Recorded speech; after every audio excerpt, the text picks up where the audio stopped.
Hi all. I'm going to record this reading of this story today, especially on World Storytelling Day.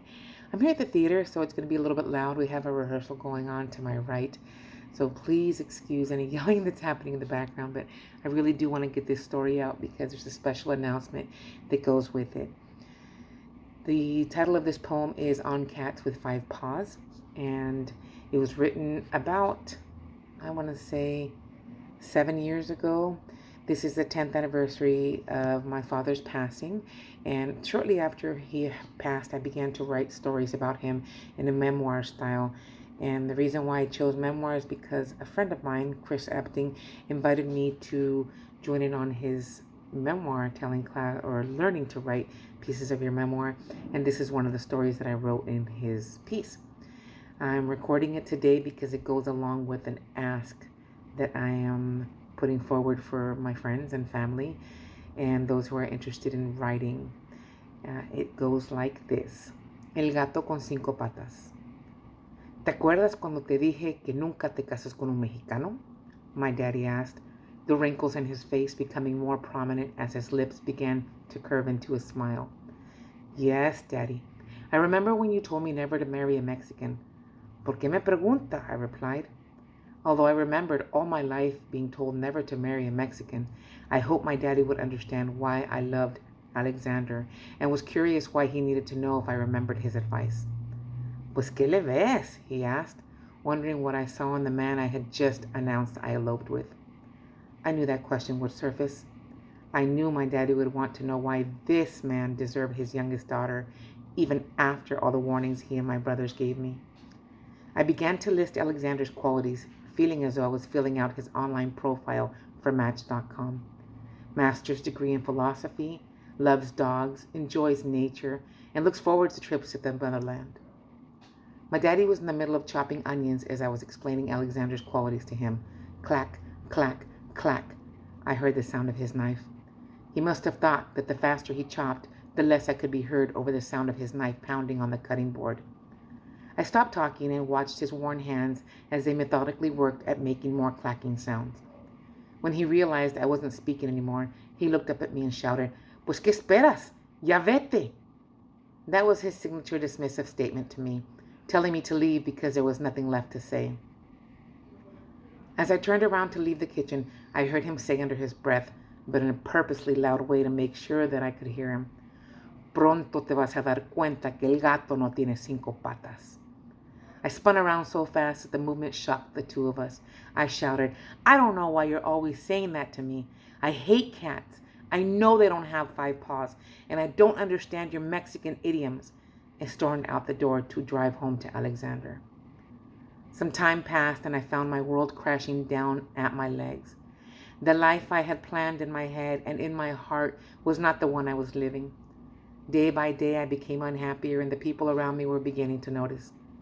I found myself back in my parents' kitchen answering the same questions my daddy had asked me months earlier. Yes, Daddy, I do remember always hearing you to say to me that I should never marry a Mexican, I said to him after he asked me if I remembered his advice. I half expected him to say, I told you so, in that moment, and I welcomed it so I could finally admit defeat and have a good cry. ¿De qué le sirve tener educación y que le guste el aire libre si ni sabe respetarte? I couldn't even answer my daddy when he asked me what good it was for Alexander to have a degree and like the great outdoors if he couldn't even respect women. Me in particular. I had no answer. The same qualities I had used to sell the idea of Alexander to my daddy previously now sounded so absurd when he spoke them aloud. I stayed silent and watched his face turn from anger to empathy, his eyebrows raising as his eyes opened wider. Entonces, ¿ya te diste cuenta que el gato no tiene cinco patas? He asked, inquiring if I had finally come to realize that a cat does not have 5 legs. I couldn't take it one more time. This damn cat idiom never made any sense to me, but I knew shouting wasn't going to get me anywhere. So I softly said, Look, Daddy, I've never understood why you say this to me every time I do something wrong or I do something you don't approve of. I know cats don't have 5 legs. I've never seen a cat with 5 legs, and I hate cats. By the end of my sentence, I had tears streaming down my face. I spoke to him in English, a forbidden language in his home, because my brain would automatically code switch to English when I was in a fight or flight mode. That day, I was ready to do both. My daddy stood up and began to walk towards the sink to wash his hands. He had been kneading the masa for tamales they were going to prepare for the Thanksgiving weekend. The sound of the water soothed me and prepared me for the most important lesson my daddy ever taught me. He made a motion for me to follow him into the backyard.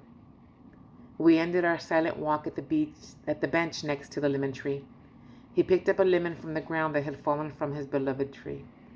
He began to squeeze it lightly, almost in the way one would squeeze a stress ball you'd find in every corporate cubicle across the U.S. He then dove into his explanation. "You are most like me when I was a child," he started. "Of my 5 children, you are the only dreamer like me. You see the good in everything, and that blinds you from protecting yourself from the bad." "But that's not a bad thing, Appa. It has nothing to do with the cat," I replied, pleading with the same tone of my voice for him to get to the important stuff. "Oh, on the cat," he chuckled, placing the lemon in my hands as though he was telling me to stress less. "I know that cats only have 4 paws. You also know this because we have cats, and you see them in movies and cartoons. When you see a cat moving quickly by you, they can sometimes appear to have 5 legs. You will continue to believe the cat has 5 paws until you take a more critical look and understand that you are actually counting the tail as one of its paws. Suddenly, the 5-footed cat you believe to be special and rare and yours is not so special and rare as you watch it run off on its 4 legs. You need to be more patient and make sure that what you are seeing is what is real and not something you are making up to make the cat seem more special." Alexander was never a cat with 5 paws. This conversation with my daddy happened 15 years ago. He went on to live another 11 years before I admitted to him that I understood the concept of the cat with 5 legs. The night before his death, I hugged him in his hospital bed one final time. I bent over him and whispered into his ear that begging him to stay alive was like looking for a cat with 5 paws, and I knew that he was tired. I told him I accepted defeat. "You won, Daddy. Cats only ever have 4 paws, and I clearly see the tail." Thank you.